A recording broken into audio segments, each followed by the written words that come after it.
বিসমিল্লাহির রহমানির রহিম। আসসালামু আলাইকুম ভিউয়ার্স, আমি doctor Kazi Mohammad Rakibul Hasan, orthopaedic consultant হিসেবে কর্মরত আছি। আপনাদের সবাইকে শুভেচ্ছা এবং স্বাগতম আমার ইউটিউব চ্যানেল বোন অ্যান্ড জয়েন্ট কেয়ার সেন্টারের পক্ষ থেকে। আজকে আমরা খুব গুরুত্বপূর্ণ একটা টপিকস এবং আমাদের দৈনন্দিন জীবনে খুব কমন একটা টপিকস নিয়ে কথা বলবো। সেটা হলো অ্যাঙ্কেল স্প্রেইন বা গোড়ালি মচকে যাওয়া। তাহলে আমরা শুরুতেই জেনে নেই আমাদের গোড়ালি বা অ্যাঙ্কেল জয়েন্ট আসলে কি দিয়ে গঠিত। এটা মূলত তিনটা হাড়, উপরে টিবিয়া ফিবুলা এবং নিচে টেলাস, এবং দুই পাশে ল্যাটারাল কোল্যাটারাল লিগামেন্ট এবং মিডিয়াল কোল্যাটারাল লিগামেন্ট। বড় দাগে এই স্ট্রাকচারগুলো দিয়ে আমাদের গোড়ালিটা গঠিত। আসলে বলা হয় আমাদের যত ধরনের স্পোর্টস ইনজুরি হয় তার 25% হয় অ্যাঙ্কেল স্প্রেন। তাহলে বুঝতেই পারতেছি এই জিনিসটা আসলে খুব কমন এবং এটা নিয়ে আমাদের অনেক কন্ট্রোভার্সি আছে, অনেকে অনেক ধরনের চিকিৎসা নেয়। তো এই জন্যই আজকে আমরা চেষ্টা করব এই বিষয়টা নিয়ে একটু কথা বলার। তাহলে আমরা আসি, মচকে যাওয়া মানেটা কি, বা অ্যাঙ্কেল স্প্রেন বলতে আমরা কি বুঝি। অ্যাঙ্কেল স্প্রেন আমরা সিম্পলি যদি বলি পায়ের গোড়ালিটা আসলে হড়কে যাওয়া বা মচকে যাওয়া। এতে কি হয়, আমাদের যেই দুই পাশে লিগামেন্টটা থাকে, লিগামেন্টটা আঘাতপ্রাপ্ত হয়। এটা হতে পারে শুধুমাত্র স্প্রেন, মানে শুধুমাত্র লিগামেন্টগুলোতে টান খাওয়া হতে পারে, অথবা হতে পারে পার্শিয়াল টিয়ার, মানে আংশিক ছিঁড়ে যেতে পারে, অথবা কমপ্লিট টিয়ার, সম্পূর্ণরূপে লিগামেন্টটা ছিঁড়ে যেতে পারে। মচকে যাওয়ার গ্রেডিং যদি আমরা বলি তাহলে এই কথাগুলোই আসবে আসলে।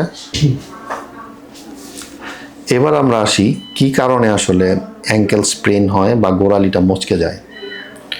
খুব স্বাভাবিকভাবেই কমনলি যেটা হয়, আমরা হাঁটতে গেলে যদি উঁচু নিচুতে ইমব্যালেন্স হয়ে আমাদের পাটা পড়ে এবং পায়ের গোড়ালিটা যদি ভিতরের দিকে বাঁকা হয়ে যায়, সামনের দিকে বাঁকা হয়ে পড়ে, তাহলেই কমনলি অ্যাঙ্কেল স্প্রেন হয়।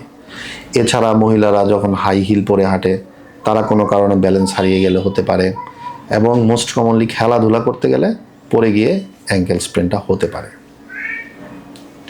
এবার আসেন, অ্যাঙ্কেল স্প্রেন হলে কি কি লক্ষণ দেখা যায় বা আসলে আমরা কিভাবে বুঝবো যে রুগীটার গোড়ালি মচকে গেছে। প্রথমত রুগীটার এরকম একটা হিস্ট্রি থাকবে বা একটা ইতিহাস দিবে যে সে হাঁটতে গিয়ে পড়ে গিয়েছে বা খেলতে গিয়ে পড়ে গিয়েছে, তারপর থেকে তার আঘাতপ্রাপ্ত পায়ে সে ব্যথা পাচ্ছে, এবং সে বলবে যে স্যার আমি পড়ে যাওয়ার পর থেকে আস্তে আস্তে পাটা ফুলে গেছে, পাটা দিয়ে আর ভর করে হাঁটতে পারতেছি না, এবং আমরা দেখতে পাবো যে তার পায়ের চারদিকে কালচে কালচে হয়ে যাচ্ছে। তার মানে কি, লিগামেন্ট ইনজুরি যখন হয় তখন আমাদের সাবকিউটেনিয়াস টিস্যু লেভেলে কিছু ব্লিডিং হয়। এই জন্যই দেখবেন যে এরকম মচকে গেলে সংশ্লিষ্ট জায়গাটা নীলচে নীলচে হয়ে যাচ্ছে। তার মানে এটা ইন্ডিকেট করে যে তার পাটা মচকে গেছে, হয়তো কিছু লিগামেন্ট ইনজুরি, কিছু লিগামেন্ট ছিঁড়েও গেছে। আমাদের কি কোনো পরীক্ষা নিরীক্ষা করতে হবে? হ্যাঁ, আমরা কিছু পরীক্ষা করতে পারি আসলে লিগামেন্ট ইনজুরি বোঝার জন্য। সবচাইতে কমনলি আমরা মোস্ট কমনলি যেই পরীক্ষাটা করি সেটা হলো অ্যাঙ্কেল জয়েন্টের এক্স-রে করতে হয়। এক্স-রেটা আমাদের এই জন্যই করতে হবে যে অ্যাঙ্কেল জয়েন্টে আসলে অ্যাসোসিয়েটেড এটার সাথে আর কোনো সমস্যা আছে কিনা, বনি কোনো সমস্যা আছে কিনা। অনেক সময় লিগামেন্ট স্প্রেনের সাথে খুব ক্ষুদ্র সূক্ষ্ম ভাঙা থাকতে পারে, সেটা বোঝার জন্য হলেও আমাদের অ্যাঙ্কেল জয়েন্টের এক্স-রে করতে হবে। খুব কমনলি আমরা যেটা করি anterior posterior view, lateral view, এবং অনেক সময় যদি প্রয়োজন হয় সেই ক্ষেত্রে আমরা মোরটিস ভিউ করি। এছাড়াও যদি এক্স-রেতে আমরা ক্লিয়ার না বুঝি, অনেক সময় এমআরআই, সিটি স্ক্যানও করা লাগতে পারে। তবে সাধারণত এক্স-রে করলেই আমরা আইডিয়া করতে পারি যে হ্যাঁ তার অ্যাঙ্কেল স্প্রেন হয়েছে। কিভাবে আসলে আইডিয়াটা করি, এক্স-রেতে আপনি অ্যাঙ্কেল স্প্রেনের একটা রুগী দেখবেন সম্পূর্ণ নর্মাল। এক্স-রেতে আমরা কোনো খারাপ কিছু পাবো না, অ্যাকসেপ্ট বনি কিছু সফট টিস্যু সোয়েলিংটা পাবো। তাহলে এটা দেখেই আমরা আইডিয়া করতে পারবো যেহেতু তার বোনস ভালো আছে, মানে হাড় ভালো আছে, কিন্তু তারপরেও তার পায়ে ব্যথা, পা ফুলা, তাহলে এটা দেখেই আমরা বুঝতে পারবো যে হ্যাঁ তার গোড়ালিটা মচকে গিয়েছে। প্রাথমিকভাবে কি করণীয়, কেউ যদি এরকম আঘাতপ্রাপ্ত হয় বা কারো গোড়ালি মচকে যায় তাহলে আসলে কি করণীয়? বলা হয় রাইস থেরাপি। রাইস থেরাপি মানেটা কি? রাইস মানে রেস্ট, আইতে আইস কম্প্রেশন, আইস অ্যাপ্লিকেশন, সিতে কম্প্রেশন এবং ইতে এলিভেশন। মানে হলো যদি কেউ এরকম আঘাতপ্রাপ্ত হয়, অ্যাঙ্কেল স্প্রেন হয়, তাহলে সাথে সাথে যেটা করতে হবে তাকে রেস্ট দিতে হবে।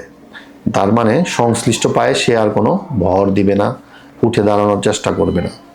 সাথে সাথে আমরা করব কি, তাকে আইস দিব, বরফ অ্যাপ্লাই করব সংশ্লিষ্ট জায়গাটায়, পায়ের গোড়ালিতে কম্প্রেশন দিব এবং পাটাকে একটু উঁচু করে রাখবো।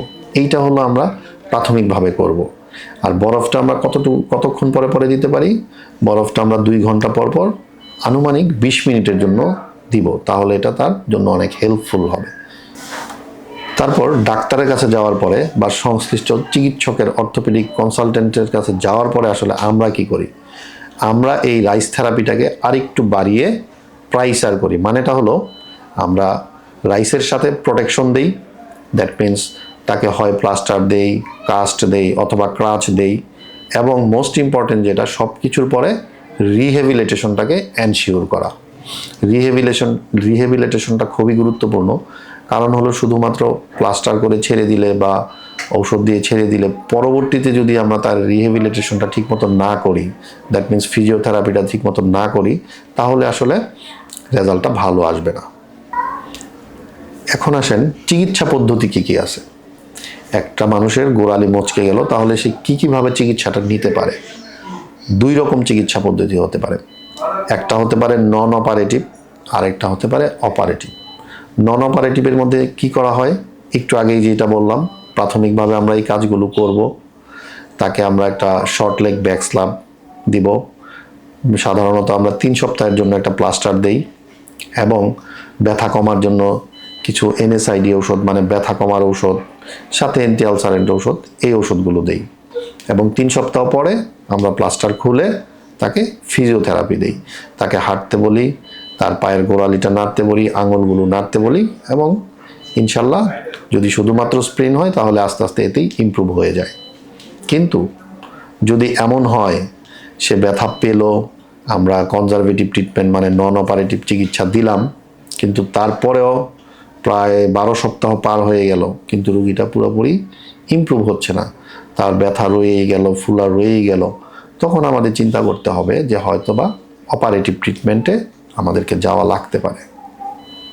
অপারেটিভ ট্রিটমেন্ট আসলে কখন লাগে? যদি দেখা যায় এরকম হলো কারো অ্যাঙ্কেল স্প্রেন হওয়ার পরে প্রায় 12 সপ্তাহ পার হয়ে গেছে কিন্তু তার পাটা পুরো ভালো হচ্ছে না, তার মানে তার ব্যথা রয়ে গেল, পা ফুলা রয়ে গেল, সে হাঁটতে পারতেছে না, সেই ক্ষেত্রে তখন আমাদের চিন্তা করতে হবে যে হয়তো তার অপারেশন লাগতে পারে। আর অপারেটিভ ট্রিটমেন্টে গেলে আসলে কী ধরনের অপারেশন করা হয়? একটা হতে পারে আর্থ্রোস্কোপিক রিপেয়ার করা যেতে পারে লিগামেন্ট, এবং লিগামেন্ট সাবস্টিটিউশন করা যেতে পারে, এবং বলা হয় এটা করলে রেজাল্ট ভালো, সে আবার আগের নর্মাল জীবনে ফেরত যেতে পারে। কেউ যদি স্পোর্টসম্যান হয় সে তার খেলাধুলাতে ফেরত যেতে পারে। তো ডিয়ার ভিউয়ার্স, আমরা আজকে চেষ্টা করলাম আসলে আমাদের সমাজে ঘটে যাওয়া খুব কমন একটা জিনিস, গোড়ালি মচকে যাওয়া, এইটার ব্যাপারে কিছু বলার, আপনাদেরকে কিছু জানানোর, এবং আমাদের সমাজে এটা নিয়ে যেই মিথগুলো আছে সেগুলো থেকে দূরে থাকা এবং সঠিকভাবে চিকিৎসাটা নেওয়া। ডিয়ার ভিউয়ার্স, আপনারা যারা নিয়মিত আমাদের চ্যানেলের নতুন নতুন কন্টেন্টগুলো পেতে চান, আপডেটেড ভিডিওগুলো পেতে চান, তারা আমাদের চ্যানেলেরটি সাবস্ক্রাইব করুন, লাইক কমেন্ট শেয়ার দিয়ে আমাদের পাশে থাকুন। সবাই ভালো থাকবেন, সুস্থ থাকবেন, আমাদের জন্য দোয়া রাখবেন। Be dynamic, be healthy.